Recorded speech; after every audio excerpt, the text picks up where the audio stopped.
It's your boy Lancy back with another video. The topic for today is WWE stars going up and down. I think it's really fucking simple. And let's go straight with who's going up right now. And I think this is pretty obvious. It's LA Knight. LA Knight is easily the most over star in WWE, but it wasn't always like that. When LA Knight made his main roster debut, Vince McMahon changed his ring name and ring gimmick to Max Dupree, a male model, and he was aligned with his on-screen sister, Maxine and Mason Mansoor. And there's reports saying that LA Knight didn't really like the name change. He wasn't happy with it. And yeah, I could agree with that. I mean, it was fucking horrendous. No one really liked that. Everyone was confused about it. But overall, the group really didn't go on to do anything eventful. A random episode of SmackDown, Max Dupree, aka LA Knight, would go on to change his name. He would end up leaving the group.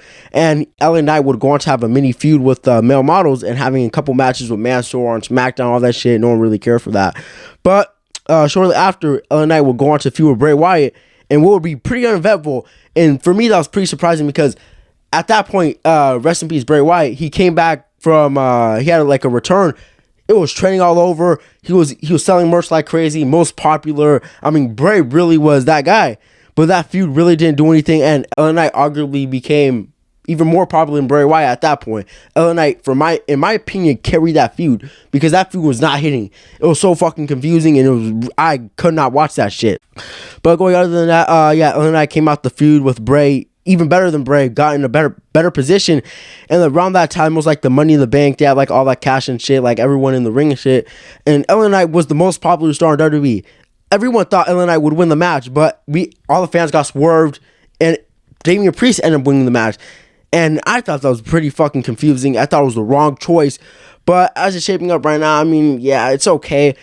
So the fans were pretty upset that LA Knight didn't win. And most believe that WWE thought LA Knight wasn't the choice to be the next star.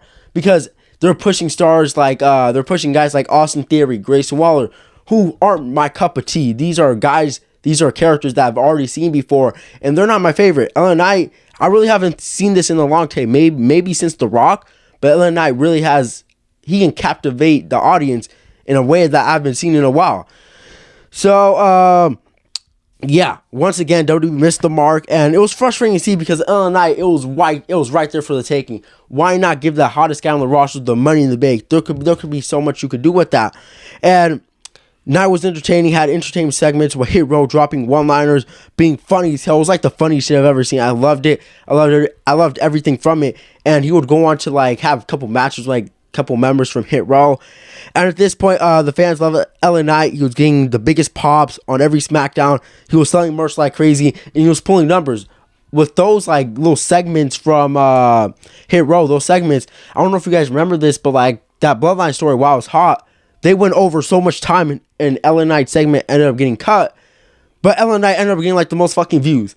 Him beating up the Hit Row ended up getting so many fucking views. It was really amazing. And that was once again by the fans, by LA Knight getting himself over organically. And yeah, even though Knight was doing a lot of great stuff, it felt like the company didn't really value him. And that was really fucking frustrating to see. But a couple weeks later, LA Knight would be put against Rey Mysterio, Sheamus, Cameron Grimes for a spot to face Austin Theory at like, what was it called? For a U.S. title shot, like a random episode of SmackDown, and everyone thought LA Knight was gonna win. It was pretty fucking obvious. Why not? They can't swerve us anymore. They can't hurt us any fucking more. So I thought LA Knight was gonna win. I thought a lot of people thought LA Knight was gonna win because Austin Theory's run was so dry, so fucking stale, so boring. I said, fuck, anyone can do it, but LA Knight, fuck yes, we can all do it. But WWE thought otherwise. Once again, the fans were outraged because our guy did not fucking win. The most overstar in WWE didn't get the fucking win. It felt like WWE did not want this guy to be at the top. And weeks later, they have like a whole Slim Jim Battle Royal shit. And LA Knight once again was the favorite in the match. I was saying, oh my god, they can't swerve us for a third time. But no, LA Knight picked up the win. And yeah, I loved it. I was really happy about it. And then after that, now in present day, he's in a feud with The Miz. And I really do think both men can benefit from one another because I do think Miz can finally show the fans once again why he is one of the best. Miz is one of the best. Don't sleep on the Miz. Miz is one of the best. He's just getting put in shitty fucking situations. How the hell is Miz losing so many matches in a row? I remember he was like on a whole losing ass streak. What the fuck was that? Yeah, that shows because LA Knight was facing jobbers like Hit Row, Mansoor, and all the shit to being versus like an established star like The Miz against Rey Mysterio against Sheamus. So that's really cool to see. You can see the progression that the company's starting to like show interest in him, show value in him. And at Payback, Miz and LA Knight would have a main event match. I think it was like the main event, whatever, it doesn't matter. They had a match, and LA Knight would go on to win, and John Cena was the ref, and LA Knight the stamp of approval, which I thought was pretty cool. From being called Max Dupree and being wasted. Oh wait, no, before we talk about that, yeah, like last week's episode of SmackDown, what is it called? Because this is being I'm recording this the day before this next SmackDown, so I don't know what anything's helping. I don't know what's going on with that, but like at the end of like SmackDown or whatever, LA Knight had like a little encounter with Paul Heyman, and I got really fucking excited for that, because maybe we can see LA Knight versus Roman Reigns, and I'm down for that. We got the two fucking over heels, and we got the over star. That's money right there. If WWE loves money, make this match happen.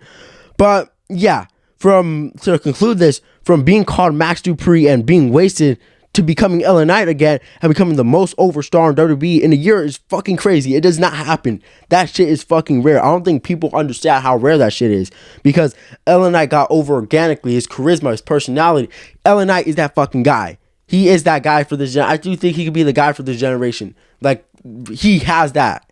And yeah, an interesting development, like it happened during I was making this video, is LA Knight's contract situation, because it was reported that WWE offered LA Knight a 5-year extension, but I'm not sure if he accepted it yet, and both parties are like far apart money, and hopefully they can get this shit sorted out, because LA Knight is my favorite fucking wrestler right now. He's the most over star, and I love everything that he's doing, and it'll be like sad to fucking see him depart. So yeah, with a positive, and yeah, we got a positive out the way, but let's go to someone who's going down right now. And yeah, this, once again, I'm gonna repeat myself, this is the day before this SmackDown, so maybe this person does something good or something develops. But as of right now, a wrestler that is going down, their stock is going down, is Jimmy fucking Uso. And this is really fucking sad to see, because Jimmy's going down. It's sad to see because Jimmy was in the hottest story of all of fucking pro wrestling. Big numbers, selling out every fucking arena. They're breaking records and shit. And a main contributor to Jimmy going down is not even his fault. It's WWE creative, because with the current Bloodline story, it's gotten stale. It's been stale for a while, and it's losing interest. And yeah, maybe they do have interest because they got like the biggest star in fucking like WWE right now, Roman Reigns. So of course they're gonna have interest. But the most confusing part with this shit is Jimmy wants to be back in the fucking Bloodline, which is the most confusing shit, because they're the ones that took his ass out, sidelined him for a little bit, and now he wants to be back. It makes zero sense whatsoever. And what is it called? To get some other shit, I'm losing interest in the story. I honestly have no fucking interest in it.